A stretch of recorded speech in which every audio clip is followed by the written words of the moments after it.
It's one of his It was especially when they were starting out in the 90s and 20s. Welcome to another episode of Football Theory with your hosts, Guti and Ivan. Guti, how you doing, buddy? Oh, hold on, man. My mic wasn't plugged in. I just saw that right now. Hold on for you. Oh, you good. I just saw. I was like, no. All right. I can just chime in if you want. You want to start over to you? I'll start over. All right, go ahead. Welcome to another episode of Football Theory with your hosts, Ivan and Guti. What's up, Guti? How you doing, man? We're here. Doing good, man. Healthy. And yeah, feeling blessed. Here we go. Here we go. That's right. Quick warning to any of the listeners. If I sound a little jacked up, it's because I got a little head cold. Don't worry. It's not the cocoa, but just a little head cold. So if I sound a little hoarse like that, that's the reason why. But we're good. We're pushing through it. And don't worry. Guti's in Sacktown, and I'm in San Diego, so he's safe too. Yeah, man. We're good. I hope you get over that little cough, whatever that you got going on. And it's probably the weather, man. Over here we're dealing with smoke. We got wildfires like less than, probably an hour and a half away, less than an hour away. We got like allergy season. We got like the wind, so it's all over the place. So yeah, I was in Oregon, went back home for a wedding, and I will blame it on the change of climate. So I will blame that, and maybe a little bit on allergies. Where we're from has the highest concentration of pollen in the world, so a lot of allergies there. So I'm just gonna blame it on Oregon. But let's move forward. Yo, we got World Cup qualifying. We're finally here. Mexico in the octagon, the ox, the ocho, whatever you want to call it. Yeah. We're here. We're starting, and we're starting a little wonky because of some players not being able to come. So we got a very interesting World Cup qualifying first round, but we're here. We got Mexican national team. They start against Jamaica, which we played Thursday. Before we record, or it'll be after we record, but it'll be before it comes out. And so yeah, Guti, what are your first impressions of the roster itself? It was kind of depressing when I first got the roster. When I first saw it, last week?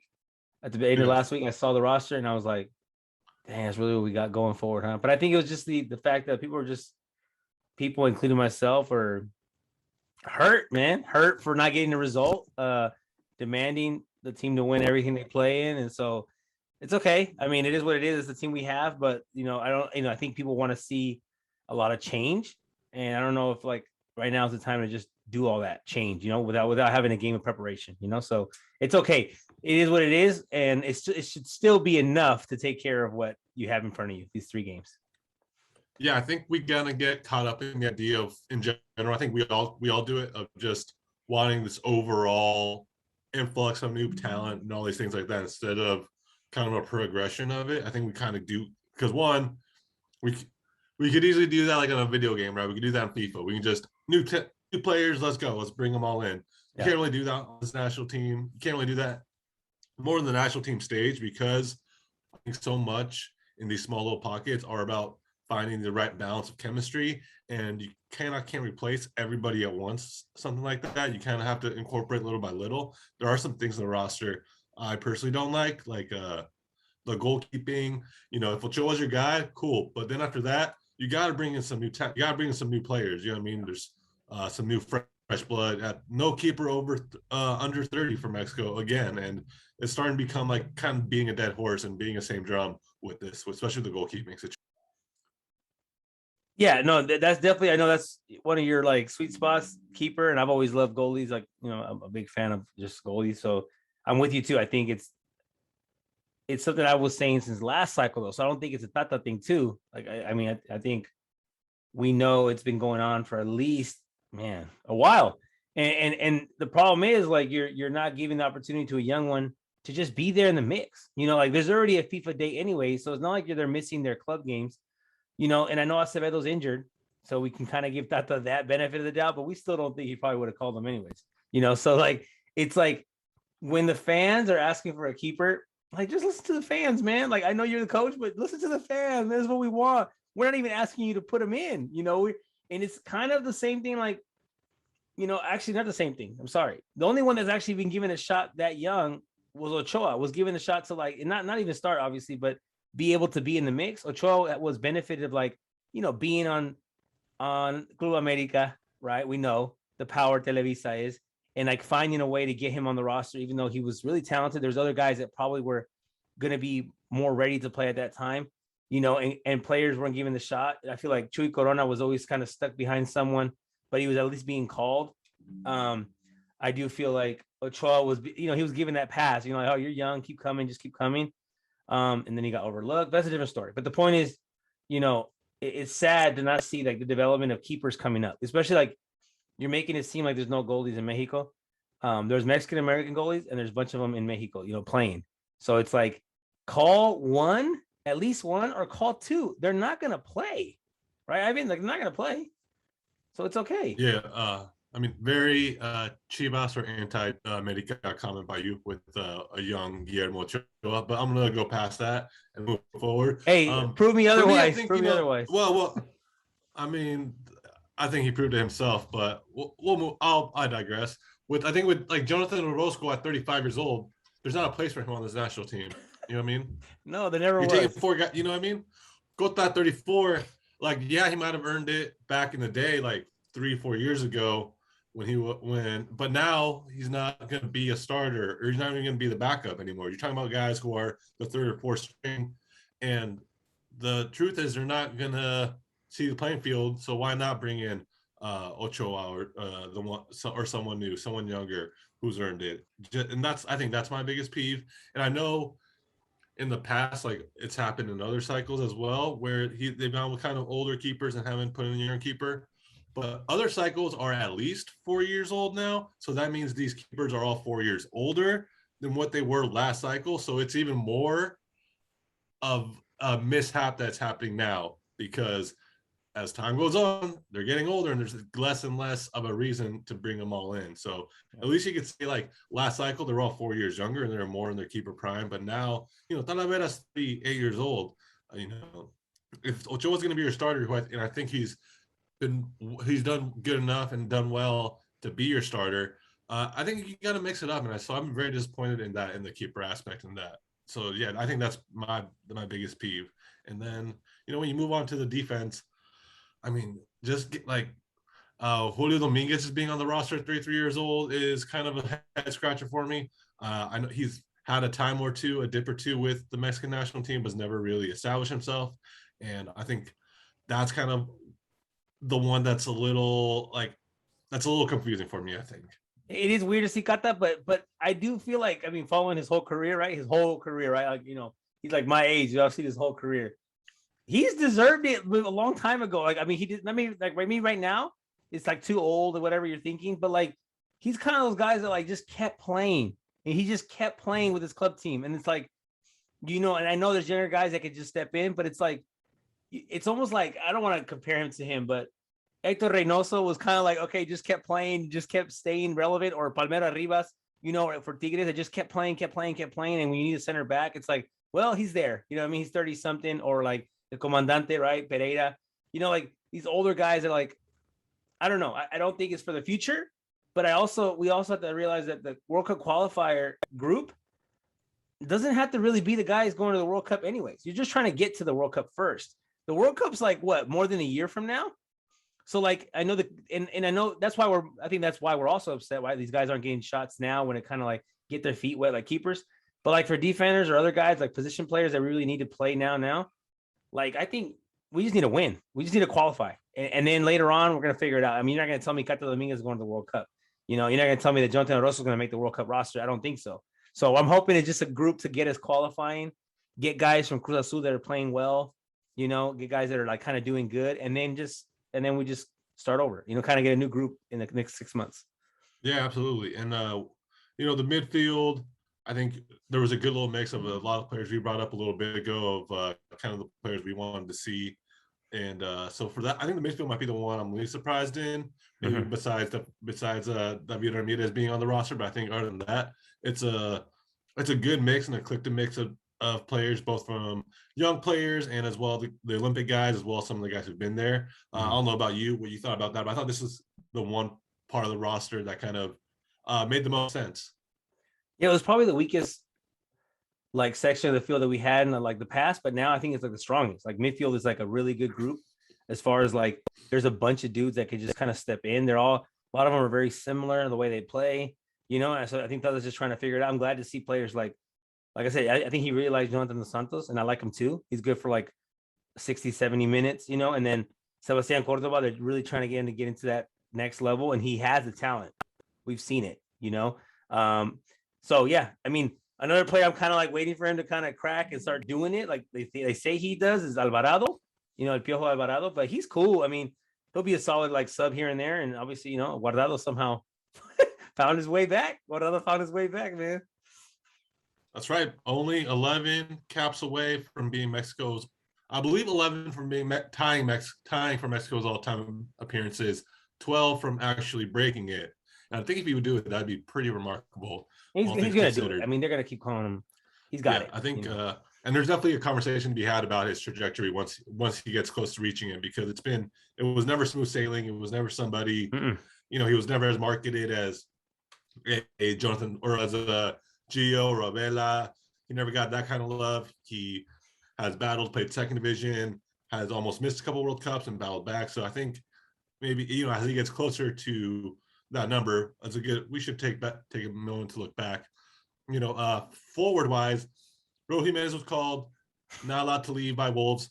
The other forwards, Jesus Corona, Henry Martin's getting his dues for a solid Olympic performance by some, not by others. Funes Mori also being the backup, now maybe being the starter with Raul Jimenez being gone. Alex Vega being the yeah, that's the guy running for mayor, right? Isn't that some dude named? Okay, that's a different episode. Yeah, Alexis Vega being the getting the forward time, and then it looks like Santiago Jimenez is going to get his call up after a really strong start to the season with Cruz Azul, which is actually what more can you ask for when a guy starts out the season really well and he's put in the work and the goals and the assists, and he's earned it with the call up to the national team. Yeah, man, I'm excited to see. I told you two things. I told you before we were talking about it. Funes Mori, can step in like we need him to right now, because we don't have anyone with that kind of experience. A 30-year-old, I know he's already at the end of his push right here.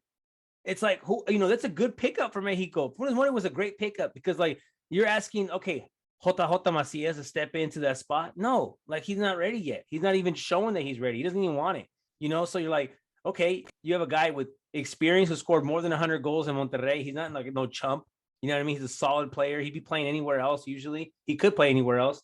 So it's like, hey, great pickup. We needed Raul Jimenez to get healthy, but he's not. I mean, he is healthy, but he can't come because of the COVID thing. So it's like, what a great pickup for a 30-year-old to come in, veteran, coming here and play. And, his legs aren't going to shake. And hopefully he could step up and start scoring some more goals like we know he can.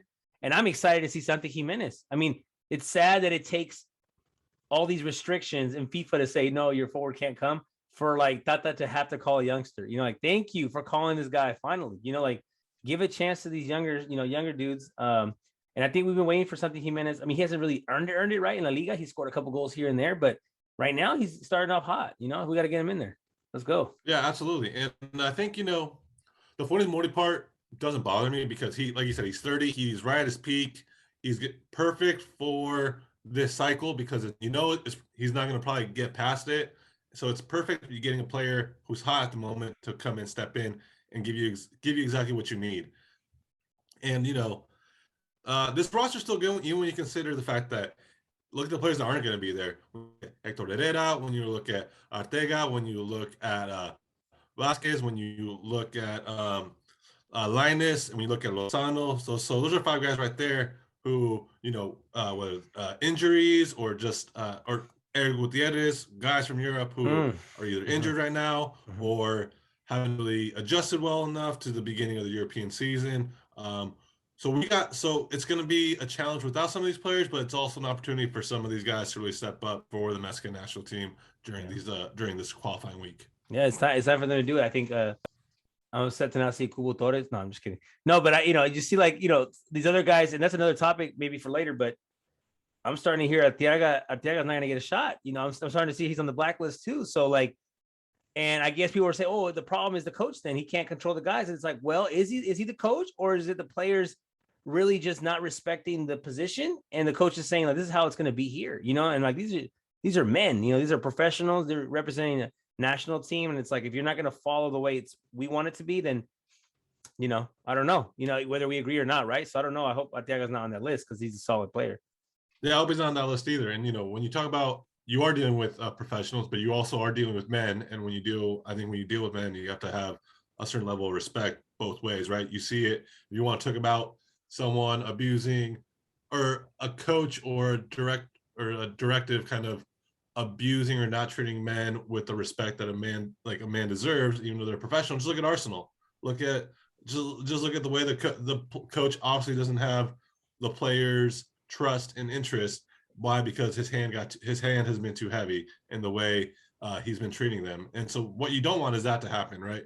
No. Yeah, that works at the youth level because they're younger. That works in college sports because they are younger. But again, with professional men, you have to treat them.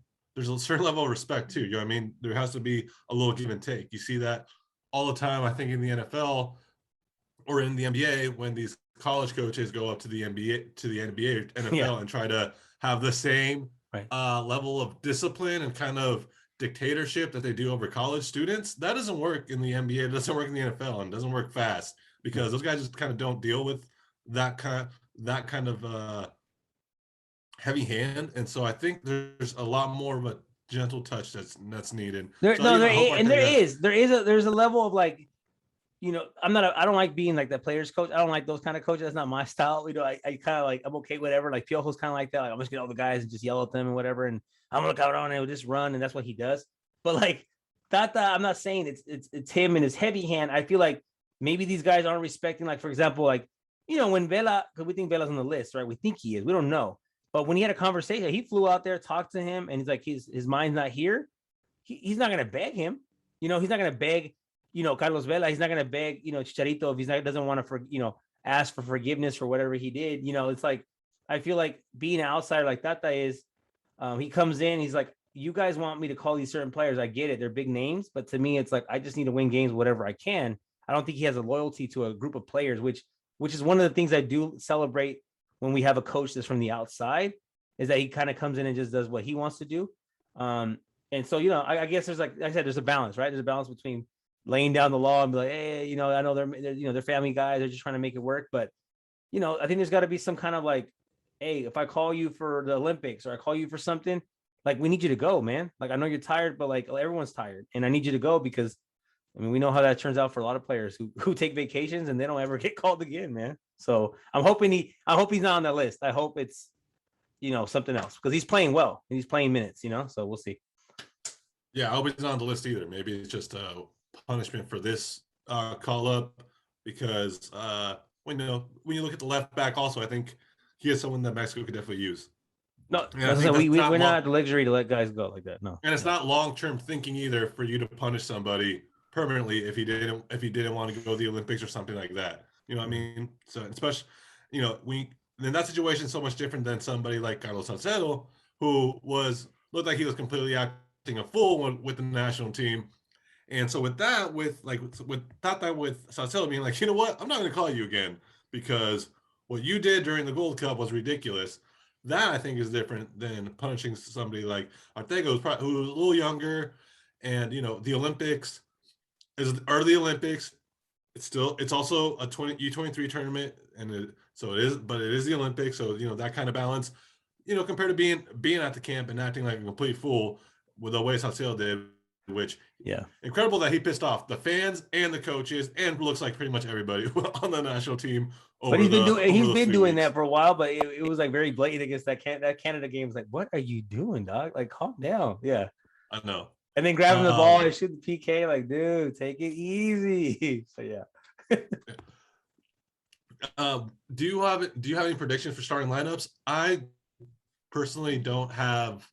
I don't want to start saying what I think is the ideal starting lineup, because I think you're gonna need to have some rotation and have different players plugged in because the games are so many and so short that you kind of want a base, but but maybe some things are just going to be saved for later. You know what I mean? So I don't know if you have one. I personally No, Don't I have have no one because I idea. don't know what they're going to plan for later with Costa Rica and Panama along with Jamaica in this. So do you have an idea, or do you want to predict your starting lineup? I guess like, yeah, and like, I'm also glad you hit that at the beginning of the show, and you said that it's not like we can just plug in all these stars that we want to plug in. It's not an all-star team. Like people have to forget like every name that's available, we need to call them. Like some guys don't mesh together, some guys don't work together, some guys don't play the style that Tata wants to play. So like I think for what he got, he's obviously trying to paint a certain picture that he has in his mind. And obviously I could see versus like I think it just depends who you're playing, but I think he's gonna really go try to get this W. All 3 games he needs to get W's, right? But I think it's gonna be a stronger lineup against Jamaica to like set the tone. What I'm hoping he does was obviously it's at home. I know there's no fans, but still. And then like you're gonna see probably the stronger lineup again against Costa Rica. I think there's probably gonna be some kind of like little drop off against Panama. Like, okay, let's get some other guys in there. But I'm expecting that Antuna plays like from the first group. I'm talking about the top group, because it's hard to kind of see who's gonna rotate, right, Ivan? But I kind of see like as far as like the stellar group, who's gonna go first. I think Ochoa is obviously gonna be in goal, right? I don't want to offend you again, so we'll put Ochoa on goal. Okay. Thank you. You're going to see Nessa Araujo in the back, right? You're probably going to see Cesar Montes. He's probably going to try to figure out that pair right there. I probably do see, like, I have a feeling he's going to go Jorge Sanchez, or he might respect, Chaka, because it was the summer of Chaka. So we'll see. I honestly want to see Chaka instead, but Jorge Sanchez was playing pretty good the last couple of weeks with America. So I can see like that one right there is going to be kind of up in the air. And then like left back, I can see Sepulveda, you know what I mean? And in the midfield, he's going to have to go strong, like Edson Alvarez, Guardado, Luis Romo, something like that. Something mixed like that. And then obviously somehow get Orbelin Pineda on the field. And then up top, like we talked about it. I think Funes Mori is going to be up there. And I do hope, and I really need to see Alexis Vega on the field. He needs to play a lot of minutes. That's me. Yeah, I think quickly just to kind of lay out the week for Mexico. You have at home against Jamaica, no fans. Then 2 days rest, and then on the 5th they play against Costa Rica in San Jose. Another 2 days, and they're in Panama on the 8th for a game. Okay. So it's game 2 days, game 2 days, game. And I'm assuming they're going to go from Mexico to Costa Rica to Panama and no coming back, because there's not really a point, and just kind of get ready for that. So, looking at that, and, if we want to start talking about Jamaica themselves, what they have a huge, their roster is slightly depleted. And by slightly, it's kind of, for Jamaica's sake, it's very depleted, especially what they planned for this octagon, in the fact that they can't bring any English players who play in England over either. So I think for Mexico, it's really important for them in a game like that, in the altitude, to really get at Jamaica and be really aggressive and really try to get this game over in the first 60 minutes. You know what I mean? So then they can prepare for a Costa Rica team who I don't think is as strong as Costa Rican teams in the past, but San Jose is a tough place to play, and they're going to be and Costa Rica is going to be motivated to get a result against Mexico. It's one of those old school CONCACAF rivalries. Yeah. There's a lot of respect between the two teams, and Mexico has had success playing at Costa Rica in the past too, a couple of results. So, but it's tough. It's tough to play there for sure. It's a tough place to play. But it's tough to play. Let's put it out there. It's tough to play anywhere in CONCACAF, except I would say, I know it's kind of disrespectful, but unless they put them in the snow, like the Canada fans, I don't think it's too scary. But yeah. Yeah, I'm with you. Unless they put them in the snow, or they're playing in Toronto, like it depends what time of the weather, because they've done that and it's really cold and it's really hard for them to play there. But everywhere else, like I'm talking about the fan and the atmosphere, it's tough to play. Yeah. And we're about to, after we talk about Mexico itself, we're going to talk about the qualifying and kind of all the different challenges all these different countries put at you. But yeah, for Mexico, I kind of like that starting lineup you put out there. Oh,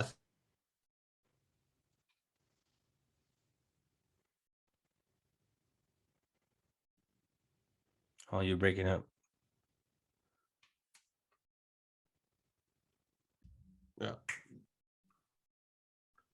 Yeah, and so I wasn't gonna give my a starting lineup, but you influenced me, so I'm gonna give it a go. But yeah, Funes Mori's up top for me. And if we're gonna go aggressive, you want to see Vega up there. You want to see Jesus Corona up there as well. Guardado, Edson Alvarez. I might go with somebody like Cordoba, a little more creative maybe in there for you. And then, on the sides, probably Chaca Rodriguez. And then, Chaca Rodriguez, probably. You're going to go Gallardo, you're going to go Nessa Araujo, and you're going to go Cesar Montes. I think if Tata's going to play it safe, I think that's the way it's going to go. And then some adjustments as the week goes on, and get some subs in if you're able to get the game off early. And for Tata's going to be interesting because some of the flaws that he showed in the Gold Cup when it comes to managing the teams is going to be almost exaggerated here. His subbing patterns, when he's subbing, how long he's holding on, the team's ability to hold leads, or the team's ability to kind of keep pressuring on as the game goes on. We saw at the Gold Cup a lot of times, second half, other teams outplaying them, getting better opportunities, really putting the pressure on Mexico. We saw him not subbing early enough and really letting the game get away from them and not making the changes quick enough to kind of regain the lead. Here, there's less room for error, and all these things are going to be exaggerating. He's going to have to be more on point with these things. Yeah, I mean, it's got to, like I said, he's going to have to be very methodical about this.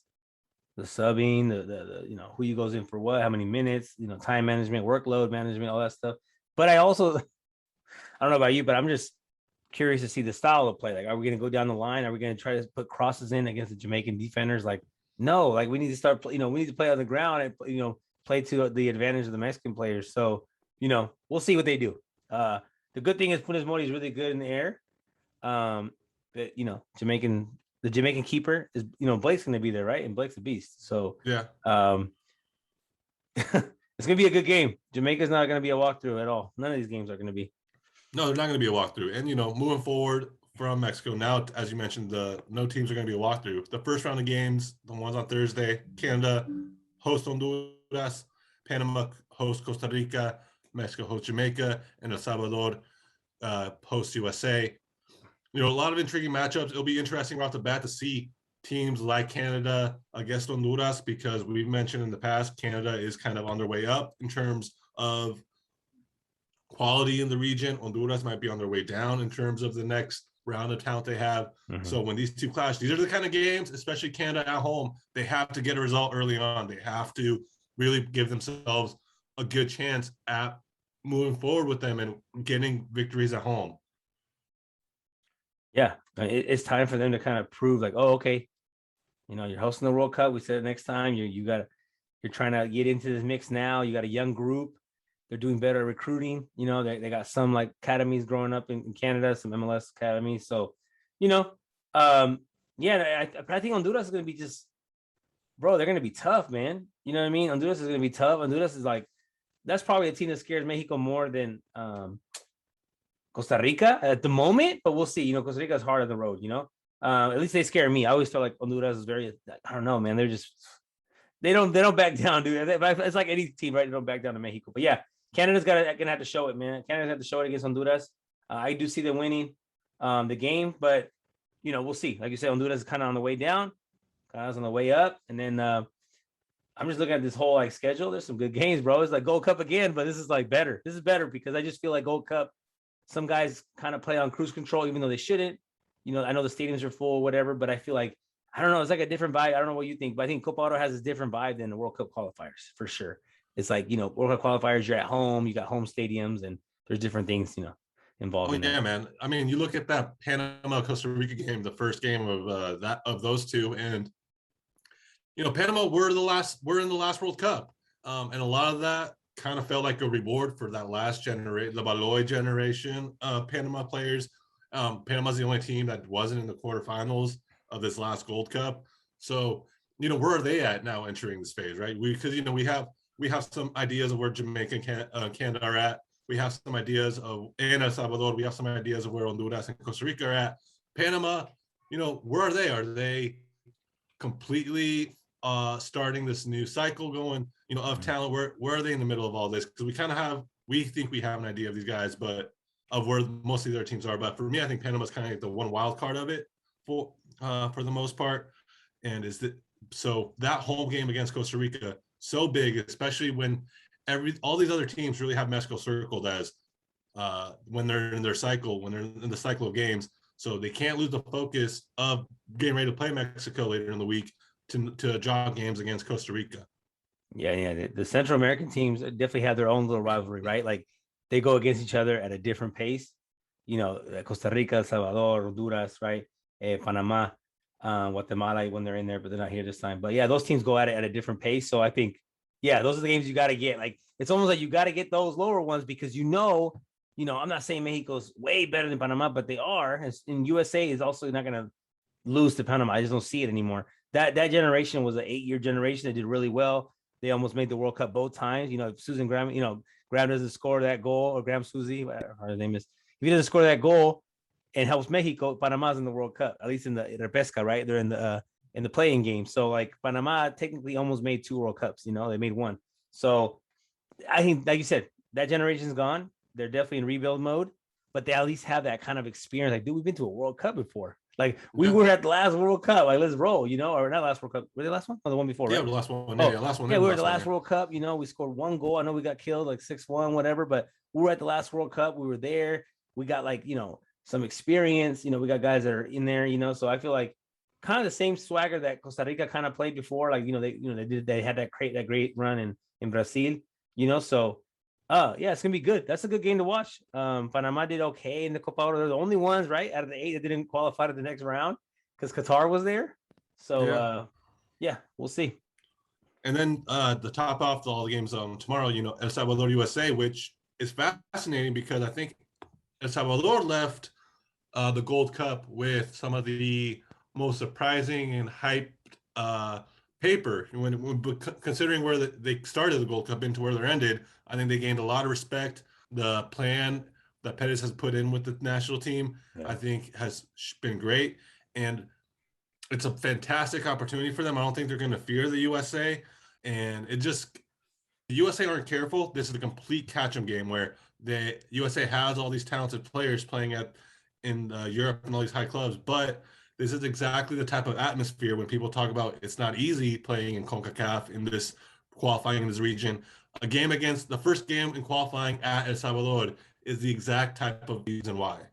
Yeah, I think the only tougher place to play is San Pedro Sula, right? I think in Honduras. I think that's probably the only one that's tougher. But yeah, El Salvador is rough. You know what I mean? Especially with Mexico would play there is rough. So they're gonna bring the heat. They're excited. Like you said, they left on a good note. They could have beat Qatar. They were close. They had a couple opportunities to beat them. So yeah, Hugo Perez got them hyped. They got some guys that are playing with MLS experience. They're obviously on depth. Obviously in depth chart, the U.S. team is more stacked, but it doesn't come down to that. It doesn't come down to any of that stuff. It's not about who's on your team. It's about how you play and can you get goals in. Because hey, USA couldn't win in Trinidad and Tobago 4 years ago. So yeah, you got to win. And something that for me, I think it's a little more upsetting this time around is all the games are a little more in the evening. So you have 5 o'clock kickoffs, 4 o'clock kickoffs, all these things. And which kind of takes away some of the advantage that some of these Central American teams have. Because I remember Honduras having a 2 o'clock kickoff in the middle of qualifying, in the middle of a very hot day. Now they move the games a little later, all these games, and that takes away a little bit of the advantage that they have, using that San Pedro Sula positions, things like that. Those are kind of gone, which I wish they weren't, because I think that was such a good and unique advantage that each of these teams had. But, when you moving to like the games in the weekend, I mean, you're looking, El Salvador, Honduras. I mean, if you're a fan of the region of CONCACAF, that's a game you want to watch. You know what I mean? El Salvador against Honduras is 2 Central American teams just trying to prove themselves, trying to get these points where they can. I mean, that one has must-see written all over it for me. Yeah, I'm telling you, these Central American games are different, man. And even in Mexico, Costa Rica, that's a dope game. Like you said, no team's gonna back down. And then you got USA, Canada. It's almost like rivalry week, right? Is this rivalry week or like a little college rivalry week? Yeah. Like you got US, Canada, which is it's going to be obviously Canada thinks they could beat US, and Canada can if they really want to, and they play well and they play a good game, they could beat US. And it should be kind of cool to see those games right there. I mean, man, Costa Rica, Mexico, Salvador, Honduras, like you said, that's CONCACAF written all over. And then Jamaica, Panama, it's like crazy to see how these teams play each other differently. You know what I mean? Like, Yes. and they have to. That's how soccer is. You got to like technically change, right? Like one team is overpowering you, you're gonna have to park the bus, learn how to play with 2 blocks, whatever. But then like you see how some of these teams open up when they play someone else, right? For example, I think Canada playing US is gonna open up and just play. But when Canada plays Mexico, I don't think they're gonna play that way. I think they're gonna like play for the counter and try to beat them with speed. A couple guys that can run and get loose, and it's just the way you play the game, right? It's the same way US used to play some teams, and I think maybe this is probably the only like group that's gonna just try to go at everybody. I think US is gonna try to go at everybody, like straight at them. So we'll see. Yeah, because the USA finishes on the 8th at Honduras, which is not going to be easy. It's going to be a week of traveling. They're going to have gone from El Salvador to Tennessee, and then they got to go back down to Honduras, which is going to be tough. The travel part of it, and then the atmosphere part of it, where Honduras has been known to kind of keep the grass, not make sure the lawnmower, the guy cutting the grass gets lost for the day, has a day off. They make sure, gets a little high, make sure it's a little dry. And, they do things like that to really use that advantage and to use that field to their advantage. It's always wet. Why does it feel always wet, dude? It's always wet. It's going to be tricky for it. And they're not going to water. It's going to be a dry, tall grass field, and they're really going to try to murk up the game. So, and, that's what they have for their advantage. And it's interesting, and it's a very fascinating study of what happens for all these different games, because all these different games for each country just produces such a different challenge for whether it's climate, whether it's travel, whether it's the players, what I mean. So I think USA has a good opportunity to qualify pretty comfortably, but they could get because again, these players, a lot of these guys haven't been through a cycle like this before, they don't play against this type of environments regularly. It's going to be a wake-up call, and they could start off on the back foot. I don't expect them to, but it's completely possible they start off on the back foot with the trips to El Salvador and Honduras. Yeah, I think you're going to see like you said, US, Mexico always play in US. All their games are in US. So, the fields are nice, the stadiums are top shape, the fans are always there. They're always supporting them. And it's just going to be a lot different because you're not playing at your home crowd. You got to go to Kingston. We got to go to Kingston to the high school stadium they use. Like, goodness sakes, right? So, like, just things happen there. Referees come in. Referees are intimidated. I mean, all kinds of things happen. So, it's exciting to see that. I'm hoping that the COVID doesn't stop fans from going, and they're able to enjoy these games. And I am kind of bummed out, like you two are, like with the time difference. Like all the games are almost the same time. It's like, why are they not saying? This is one of the biggest things that was like always benefiting everyone. US did it in their favor. They're still doing it kind of. Canada did it in their favor against Mexico, like put them in the snow and stuff, like freezing, so it's like, and then, Mexico would turn around and play at 12 o'clock in Azteca, and make sure it was very super smoggy, Yeah. So it's, I don't know, things change, but I'm hoping we still get to see some really, really tight games. Yeah, because if you're looking for beauty, sometimes you're not going to find it here. Sometimes it's not always a ballet. No, and you don't even know who's going to qualify. This is literally like the SEC, man. Like it's going to be so even. Everyone's ball. I'm not going to say the levels there. Obviously, it's not a super league, but everyone's pretty even, bro. Like US cannot make the World Cup the same way Mexico cannot make the World Cup. And we've seen it before, right? Mexico struggled 8 years ago, and US struggled 4 years ago. So it's like, it's not a gimme. This is not a gimme. It could be a little more gimme because there's more teams this time, and you didn't have to play the preliminary rounds, but it's still not a gimme. You got to win. Yeah, absolutely. And even you were talking about all the different obstacles a visiting team might find. Even from like people being outside your hotel all night, lighting off fireworks, lighting off drums, not letting you get a good sleep. Think like the stadium not being the stadiums that you're used to. With you're going to get the concrete benches, the paint falling down on you from the fans jumping and playing the horn, like those little things could be intimidating to a young player if who's not used to it. It's a very different atmosphere that a lot of these players aren't going to be used to. If you had to, ideally, you want Mexico to get the 9 points, get 3 wins. What do you think would be, that's best case scenario, but what do you think is like what do you expect from the point wise from these games? I'm setting the standard. I know it's like kind of low for being who Mexico is in the region. I'm setting the standard that Mexico needs 7 points. Like I'm giving them one slip up, like one tie, because like Jamaica and Costa Rica can bring it. Like they can find a way to tie a game. So like, or even win it. So I'm saying like 7 points is where Tata is like almost bare minimum, I think. 6 is still not the end of the world either. Like 2 wins out of 3 is not the end of the world. That's actually like pretty decent. Anyone in this whole region would love to have 6 points out of 9, right? Like that's what you need. So I think if Mexico does not get 6 or 7, we're talking about we have to make changes now. Like I know it sounds crazy, but I think there's too many hiccups, too many slip ups. Like I know like the time is kind of bad timing to do this, but I really feel like if Mexico could only get 3 or 4 points, like I think it's time to like cut heads. I really do. So if you had a little like a meter thing that went from like green to yellow to red, you're going, 9 points, that very bright, not Yeah. green. Yeah. 7 still good. 6, I think 6 is my yellow. 6 is like, still bro. good. Yeah, because 6 is 2 wins.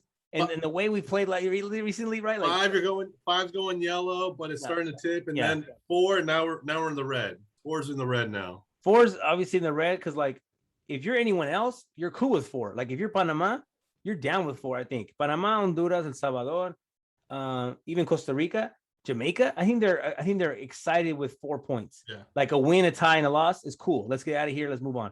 Yeah. But like Mexico and United States, especially, I think they. Like there's a demand, especially for Mexico, like there's a demand that you have to get 2 wins and a tie at the very minimum, because, ties happen. But like this whole thing of like, well, they beat Jamaica and then they lost to Costa Rica and they tied Panama. People are going to be like, dude, like, come on, like 4 points is going to be a problem. I think 4 points is going to be a problem. Yeah, I think for, I think both you can put U.S. and Mexico in the same category, like which time about points. I think, for them, especially both of them having 2 away games here, 7 points is great. I think you said 6 points is good. It's still good. Yeah, 6 is still good depending on how you lost, but it's still okay. Especially 2 away games. Yeah, because then you're knocking 2 trips out of the way, right? That's kind of like a real important thing. For these other teams, sorry. So we're having health issues here. Yeah. He's fine. Sorry about that.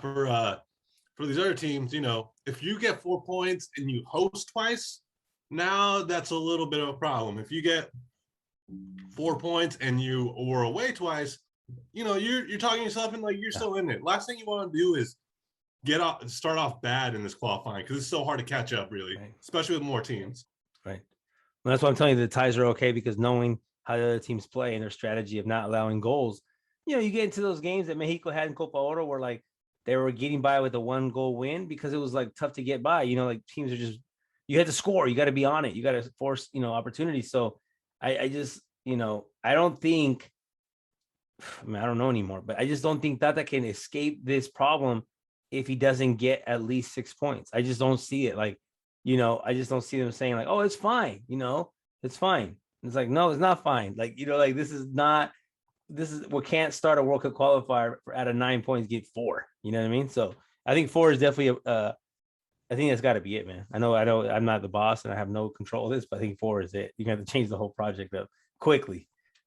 Conspiracy theory or conspiracy idea. Do you think the Mexican national team has told Jimmy Lozano not to pick up a club team right now, just in case they need to call him in?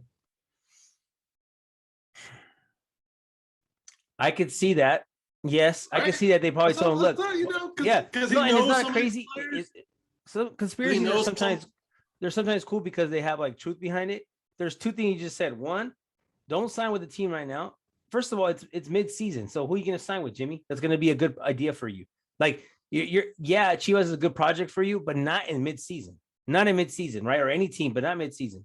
Okay, you're not like a bombero, like they say, right? You're not going to come and save the world. You need time. You need to work with the team. So he's not that kind of guy yet. He's too young to like take a team over like that halfway.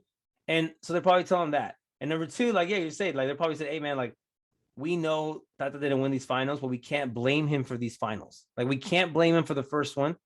And the second one, like he didn't have the full roster and the guys just didn't score goals. Like you can't blame the coach still. Like you really just can't. And so like I feel they probably did tell him like, hey, bro, just wait, because we do need to find someone within the organization that kind of has an idea of what we want. That's a free agent, right? I mean, a free agent, right? Because when you bring someone to save you in, players. What was that? And who knows the players? Yeah, he knows the players. He can come in right away and just jump in, because you couldn't really grab any of these other guys like, Tuca or anyone else. You can't really do that because that's going to change everything, And I feel it's like, okay, at least he's already coached most of these guys. Let's just slide him in there, So that's kind of like what they did with Dena. Remember, like Dena separated from Chepo, knowing that Chepo was already in trouble. And they sent Dena to the Olympics. And then when Chepo got let go, right, didn't Dena come for like 1 or 2 games, right? He came over, and then Satich came over, and then everybody started coming in. So yeah, hey, that's a good theory, man. I like it. I just thought about it. I don't want it to happen. I want Tata to finish this process, but I do think that is not a bad option for Jimmy Lozano to come in and kind of like keep things going in the same direction, but at least with a different idea. Because we've seen Mexico struggle in World Cup qualifying enough, and we've seen them make changes during qualifying more than just 2014 time. They did it in 2010. They did it in 2002 as well. They did it in 2014 where they make these changes. There's 2006 they went all the way through with La Volpe, no problem, and then Osorio came in, no problem. But besides that, they've always made changes. So now because I'm used to them struggling a little bit in qualifying, I'm like, well, if they get off to a bad start, and because these group games are now three at a window, and these windows they're coming out fast in a short period, who could come in? And I think I think Jimmy Lozano would be cheap for the Mexican national team to get to. He'd be damn near free. Yeah, that's the other thing, right? Because I think part of the reason Tata didn't get fired was because the buyout of it. You lose a game, you lose a whole year of games that Mexico couldn't get from the COVID and stuff.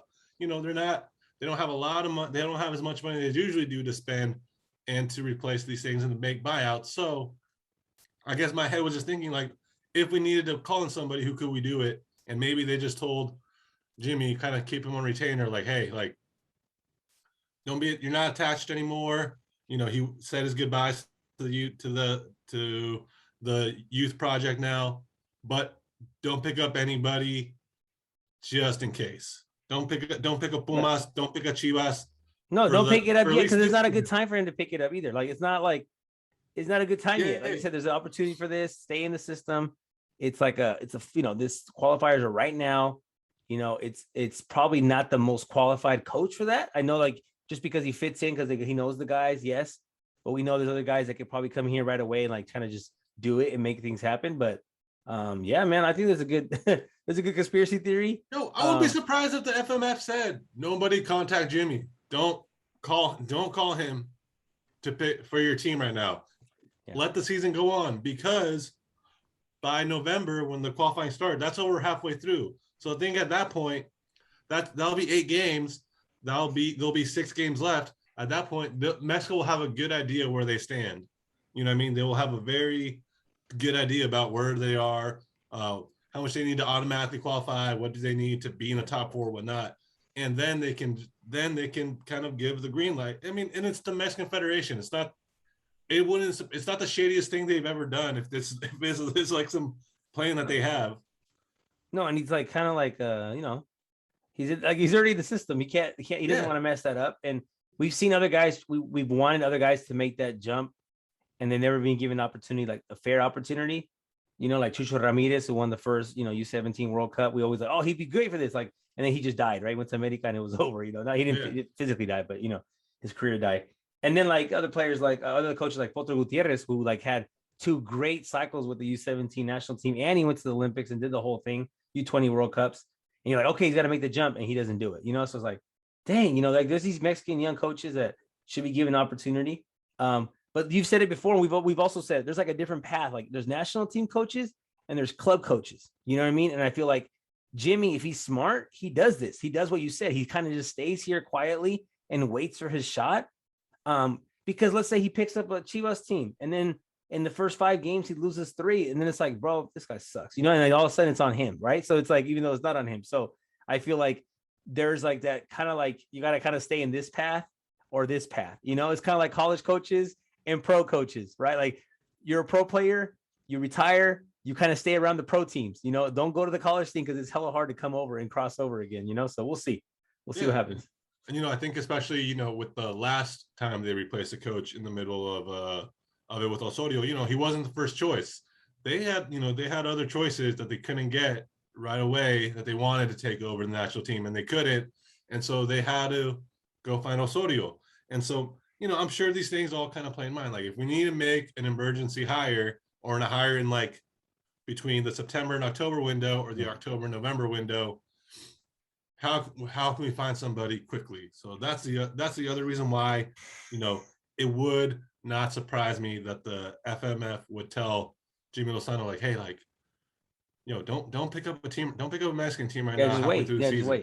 Just wait till at least the beginning of the 2001 season, and then you have a little bit of a project, and we'll have a better idea of where the national team's at. But just right now, in case we need you, just holding him on retainer. They know it'll be cheap, and they know they won't have to go far. He knows a lot of these players from the Olympics. Spend some time with them over the summer. I think there's trust there too. So, if Mexico gets to a bad start, that's where I'm thinking of. No, and I think it's great. I think Mexico has to also like start. They got to get those staff coaches in there. You got like Lucho Perez, who's with the U17s now, right? Another La Volpe guy, right? Lozano, La Volpe guy. So like you got these other like got these young coaches that are getting these positions. Like I feel like that's what Spain does really well. Like Spain like hires a coach and then hire the next one, and it don't really drop off. Like they just keep going at what they're doing. Like yeah, they're not as good as they were before. Like whatever, it's a generation of players. But like Spain just somehow just keeps pulling a coach out of here. There's another one here, and I think Mexico needs to build that group of coaches as well. Where they could be like, okay, here's a young guy, let's get him a chance. Okay, let's throw him in here. And I honestly like just don't think this whole Tata project has worked out the way it was like set up to be. Because when you bring a coach that's not from Mexico, you're expecting a new style of play. You're expecting players being exported to Europe, right? You're expecting all this crazy stuff that we saw happen with other coaches that came from Argentina to coach Mexico before. And so like now I just like feel like I think it's time to just kind of slide back over and give chances to people from home. I just don't feel like we're getting that change from these coaches. Like, oh, let's go get a guy from Holanda. Let's go get a German coach. It's like, for what? Like, to do what? To do the same thing? Call the guys that are in Europe, call some guys that are in Mexican League and win some games here and there. Like you don't see that style of play like really transcending into the Mexican player. I don't see it. I think that kind of like thing has to kind of end now. I think that does like the last for a little bit. Guti, what it sounds like you want is for the Mexican national team coaches to be like a Pri from the early 1990s, from the early 1900s Europe. to the 2000s, where it was they had the next there one it is. ready El Pri 5 or years El into the presidency for the next one to take over. That's what you wanted. That's what you want. No, what I want is a project. It's funny. That's a good one. No, what I want is a project. What I want is a project being actually developed, not just like this nonsense stuff. I want the national team to be treated like a pro team, where like, okay, you have your coaches and you have guys that are better than coaches and they could be directors, right? And you just have things going like that. There's no reason, like, no disrespect, but Gerardo Torrado should be like in any position in the Selección Mexicana. Like, there's no experience in those kind of positions to me. Like, oh, well, he's cool, right? Like he always did what we did, what he wanted him to do. Let's put him there, and that's what I kind of feel like. The three is just like joke. It's kind of like this joke that like Televisa puts together. I don't know who's putting it together, but it's like, let's call this guy and let's call this guy. And let's, what we'll do for media purposes. Let's say we're looking at, Luis Felipe, right? We're looking at, Luis, whatever, like the Brazilian coach, right? We're looking at freaking, the old coach that used to coach South Africa. It's like, what are you doing, bro? Like, what are you doing? Like, we're supposed to have a style of play. Like, how can like, and that's what I mean. I know the pre one was a good one, but that's what I mean. I feel like the national team needs to make that change of like, this is the way we're going to play. And we'll just find coaches that can play that way, and let's groom young coaches that are coming up from Mexico and like a new group of coaches that are coming in, and not just, oh, let's go get this guy. Look, he used to coach Inter Milan. It's like, and what does that mean? He's going to come in for 4 years and then leave? Like he doesn't leave anything. He doesn't leave a group of coaches that are trained. He doesn't leave a new style of play. He doesn't export players. He's not getting us into bigger tournaments. It doesn't work that way. I don't know. I think that's kind of played out, man. That's just me. I think it's Yeah, I think there is a contingent of Mexican fans who would want to see more Mexican coaches coach the Mexican national team. For that to happen, there needs to be more of an opportunity for them to really get the opportunity to coach, whether it's in the youth national level, or the club. And I think there is this generation of old Mexican coaches who are just finally starting to get phased out. I think we're starting to finally see the end of it. Ojitos Mesa, are you there? Yeah. So, but for that, there has to be a given opportunity. Manuel Lapuente, are you there? Manuel Lapuente, are you there? So, I think so. Hopefully, what you say is true. That in the future, there is more of a contingent and a plan, and these guys are put in better positions for them to succeed. And what we also need is we need more guys to kind of, before they do that, to go out and coach in other places, to coach like in Japan and learn some Japanese thing, to learn how those styles play and I'm using Japan as an example, but there's so many other countries you can use. But like, what is similar of the Mexican player to the Japanese player, and what's different, and what can the Mexican player learn from the Japanese player? What can the Mexican player learn from the German player? What are the similarities we have enough that they can take away from them? We need to have coaches on all these different learning these different places and picking up different things, while also holding on to what makes the Mexican player special and not forgetting that. And if that makes sense. No, I think we said it. There's any more opportunities, and so that's why like Jimmy's like little thing is like wait in an emergency, and if not, take the opportunity somewhere else. Yeah, like somewhere else, because I really just don't see him coaching Chivas. I would like it. I just don't see it. I could maybe see him coaching Pumas, but like just because he played there. But I really feel like he should just try new places, be patient, the same way Gonzalo Pineda was patient, and now he's coaching Atlanta United. The same way Nacho Ambriz has been patient and gone back and forth and been assistant coaches, right, and done all that stuff. And I just feel like I think that's something that the Mexican coach needs to try and do. And I know there's gatekeepers, bro. We know there's gatekeepers. We know it's not because Mexican coaches don't want to do it. We know that there's like these promoters just blocking everything, and Piojo Herrera gets every single freaking job that's available, right? El Tuca Ferretti gets a job for 20-something years in a row. Like, we understand there's gatekeepers and there's people hating, like La Volpe's in the mix, and these different coaches have always gotten opportunities. But I'm hoping somehow these guys can break through. And I feel like teams like Pumas, Chivas, Atlas, right, these Mexican-based teams with like a lot of Mexican majority players, they're the ones that have to give that opportunity to the Mexican coach, the same way they do it with the players. They got to do it with the coach too. So yeah, I'm with you, absolutely. I'm with you. All right, so I mean that's people. I think that's our World Cup qualifying, our CONCACAF World Cup qualifying preview. Round one. Yeah. Guti, do you have any 50-50s? Yeah, I had this one, man. It's been bothering me for like a long time. So Mexico decides to play all their national team, World Cup qualifiers in Estadio Azteca. And we get it because it's a home field advantage when you have 80,000 to 100,000 people. I get it. But now that it's not 115,000 people because they made it smaller, now that you can't get fans in there for the first round, like, why not let them play in Toluca, which has like the same elevation, smaller stadium? No one's going to be in there anyways. The field is amazing. Like, why not rotate it? What do you think about that? Yeah, I'm with, I think it's a good idea. I think Toluca's even higher in elevation, to be honest with you. Now let's do it. You know what I mean? But, yeah, I'm sure it has to do something with like, Televisa. Oh, my bad. Sorry. Oh, yeah, I mean, yeah, probably something like that. What's worse, El PRI or Televisa? I don't know who's stronger, man. I'm sure they're connected in some ways. Yeah. Yeah, or it would be good for, it would almost be like a tease, though. I would say it would be cool because they're not playing to like play a game like in Monterrey or like Guadalajara or something. But that would almost be even worse because then you're playing a game where fans can't go, and you're playing it at a place that they usually don't play at. Just to really, that almost seems like more insulting actually to. But an empty Azteca. Yeah, because an empty Jalisco or an empty like or an empty I don't know what's it called anymore. The Chivas Stadium. Akron, yeah. I want to call it Omi Life, but an empty Omi Life or an empty Jalisco, like, that's almost insulting to the Mexican fans from Guadalajara because they can't go to the games and you're having the game there. You know what I mean? So I guess two parts then. Are you okay with them rotating, or let's pretend all the fans are there? Are you good with them rotating if there was fans? Yeah, I think I get why if there's fans, I get why you play the games in Mexico City, especially and they have the practice facility and everything there. I would say if Mexico wraps up the qualifying with like 2 home games left, you move those 2 games to somewhere else. Okay. And they've done it in the past, and they've done some shady stuff like moving it to San Luis. I was there, by the way. Shout out to my boy Armando who's listening. He always listens.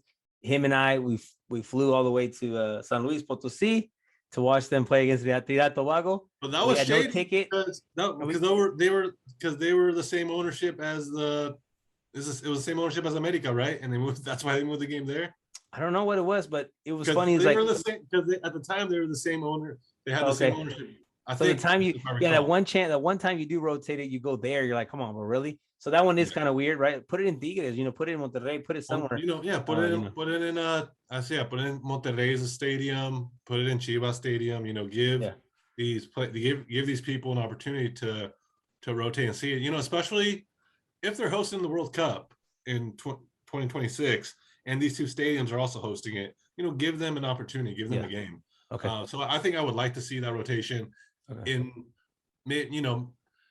If 1 out of every 4 game was somewhere else, that'd be cool for me. I don't know if you feel this way, but I feel that like Azteca has lost a little bit of that kind of allure that it's had. Maybe it's because they've taken a lot of seats away. Maybe it's because it doesn't seem the fans. I don't know if the fans just aren't into it as much now anymore. But it feels like it's been like a cycle or 2, or maybe just because they only get very excited for like the big games, and maybe the games. Yeah, that's what I'm saying. Like you play Panama, there's no need to play in Azteca. Like you. It seems like the games are just too late now too. They're too late, so you take away the aura of what Estadio Azteca is. That 12 o'clock, bubucelas, everyone yelling la matraca, like the smog.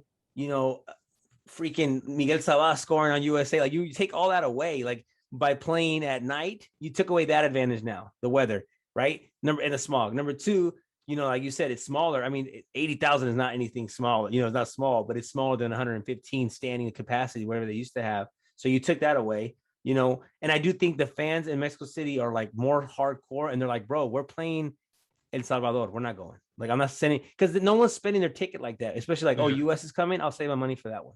Yeah. So you play US, Honduras, Costa Rica. Let's roll in Azteca. Everyone else, let's go somewhere else. Yeah, because I'm thinking, when I think about the last cycle and which games were, the USA one's the only one that I remember where it was packed and it was that intensity. Yeah, I went to the sorry to cut you off. I went to the US Mexico game in Azteca last cycle. The 1-1? Yeah, the 1-1. Bradley scored from like a chip around Ochoa, and then Baila scored. Right, I was at that game, but it was funny because 2 days before they played Honduras, and nobody was there, bro. But I was there. I was like, you know what? Even my buddies who flew with me to go watch this game, because we went like 7-8 deep. I was like, only my friend and I were the only ones to go to the Honduras game, because they're like, no, we'll just go to the US one. Like even people who flew out there were like, nah, bro, like I'm not wasting my money, time, and going up there to watch that. So like that was like, well, you got to stay in the city because you're playing US in 2 days. No reason to be, traveling. But you could see it. People are like, nah, I'm good. You know what I mean? I'm good. Let me know when you play the crosstown rival.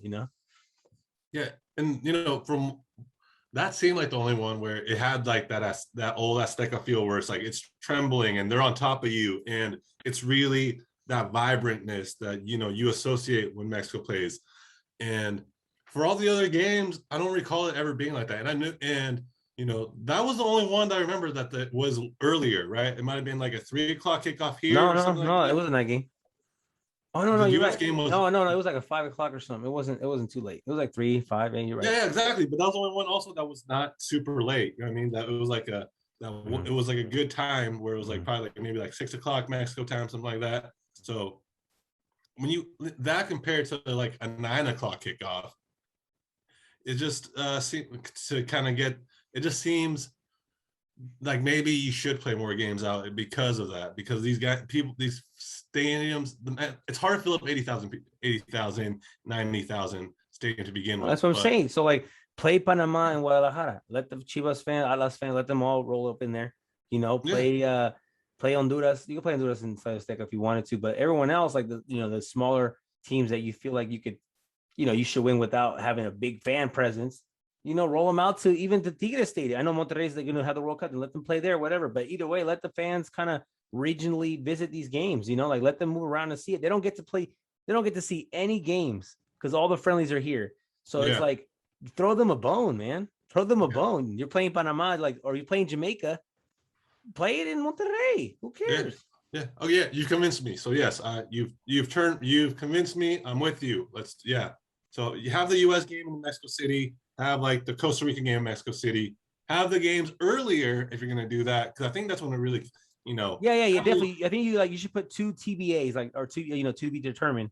Yeah. Like the last 2 rounds. Like we're gonna see where we're at with 4 games to go or whatever, and we'll let you know. And I know like a weekday's a little hard to have it like earlier in the day. I know that the U.S. Mexico game was a Sunday, so it really worked out perfectly to be like, 3 o'clock kickoff or 5 o'clock, whatever it was, like, but not too late. But yeah, have it Mexico City, or have a game in Monterrey, have a game in Guadalajara against against the Canada, against the Jamaica, and give these fans an opportunity to enjoy it too. Because like you said, friendlies aren't going to be played here, or aren't going to be played in Mexico, and so these are really the only chances they have.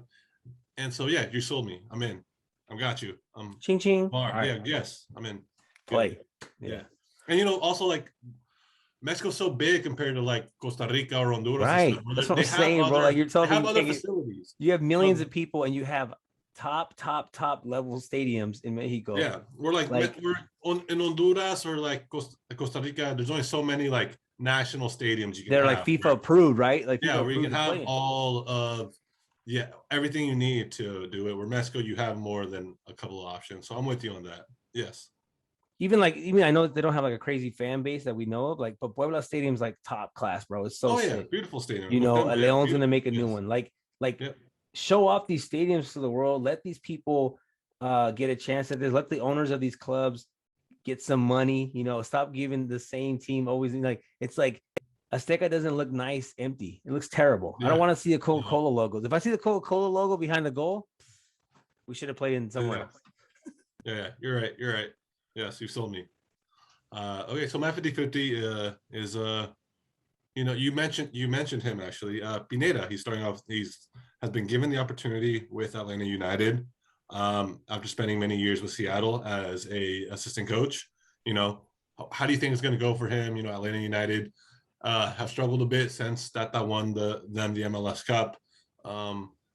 They're a franchise who have invested a lot right off the bat, went with kind of the same lane as LAFC and that team. And so I think their fans expect a lot. They invest a lot, playing this beautiful, speaking of stadiums, beautiful Atlanta stadium. So, what do you think about the fit for him? What do you think? How do you think it's going to go? I mean, I think hopefully we all hope he does well because he's one of us representing at a head coach. And we just talked about the struggle Mexican coaches have to be given the opportunity. But so what do you think about the opportunity being Atlanta United? I think that's big. It's totally play on. I feel like it's kind of crazy that now we're saying in 2021 that an MLS position is a great opportunity for a Mexican coach. Like what the heck? But that's how things have changed. One, because I feel like the opportunity, we want young coaches to get opportunity anywhere. Like I wouldn't care if Gonzalo Pineda was coaching in freaking Honduras, right? It doesn't matter to me as long as he's coaching. But Atlanta United is not Honduras, so it's a good opportunity for him to be there. I think he brings in that Latino, mentality with a lot of Latino players that they have. Their top players that they have. Obviously, they're having some problems with, Heinz is, I know he's Latino, but he had problems with the players for sure, like not giving them water and stuff. So whatever that problem was. So I feel like he's going to come in and kind of it's going to be positive from here forward because he's coming in mid-season or whatever and helping them out. So I think it's huge for him. And I feel like, and I know it sounds even way crazier, but the more he just stays away from the Liga MX and is allowed to coach in the first division is better for him, and if that means he's coaching the MLS for 10 years, then forget, that's cool. He's a grinder, man. How he is. I mean, as a player, he was never the stud, but he just outworked people and La Volpe gave him a shot really young and he just stepped up to the opportunity. He played in Chivas too. He slid over to Chivas and just started playing. So he did well there too. So he's just a grinder, man. I like him a lot, his career. So yeah, I hope he does really, really well. And I hope that, I hope he gets to at least have some kind of success in in Atlanta, because he also brings this other aspect that we're talking about in U.S. soccer of having Mexican and Latino-based coaches. So now, he's going to be looking at the academy and giving opportunity to some of these young Latinos that maybe are like, no, let's get this big, fast kid. It's like, no, can we get this guy that has, a different skill set? So, yeah, I think it's good for everything. I think it's good for U.S. soccer, and I think it's also good for Liga MX. Yeah, absolutely, man. I got a chance to meet him a couple of years ago. Really awesome guy, just as great as you would think he would be. And so I hope he does well. And everything you just said is just right on point. He has grinded. Being an assistant coach in the MLS is not easy, and it's a grind. He grinded, he earned it, and it was a perfect opportunity, I think, for him. You're right, to begin, because there's some clubs in the MLS I think that it would not work for. You know what I mean? If he went there. But I think Atlanta United is a good opportunity with that, because they're gonna at least try to put the resources there. If the GM or the president, which I think is Carlos Bocanegra, actually, if they don't put the right pieces there for him, then that's on them. But they're gonna at least try to spend to do it. So I think he's gonna, and I think he's gonna have all the opportunity in the world to do well and succeed. So I think you're right about that. Yep. Quickly, when you mentioned Heinze, I was completely wrong about him. I thought he would. I mean, I wanted Atlas to go after him, and now I'm happy they didn't, because that came out to be a a lot of these guys show. A lot of these guys get to coach. A lot of these guys get to coach based on their name. Palermo's one of them. Heinz is another one. It's like, it doesn't mean just because they're baller players doesn't mean they're good coaches. So no. He didn't do bad in Argentina. Yeah, but the whole water thing is kind of too much. Yeah, I know. I mean, yeah, I raised my hand. That was wrong on me. I take an L on that. Yeah. All right. Well, Guti, I think that'll do it for today's episode. Thank you again. Yep. Always appreciate you. Always killing it. Everybody, love you guys. Thank you guys for continuing to listening and support us. We appreciate it. We enjoy doing this. That's why we do it. We like it. Guti, any last words? Yeah, let's Vamos Mexico, and thanks for tuning in today. That's right. Vamos Mexico. Let's go. All right. It's kind of like, well, it's one way to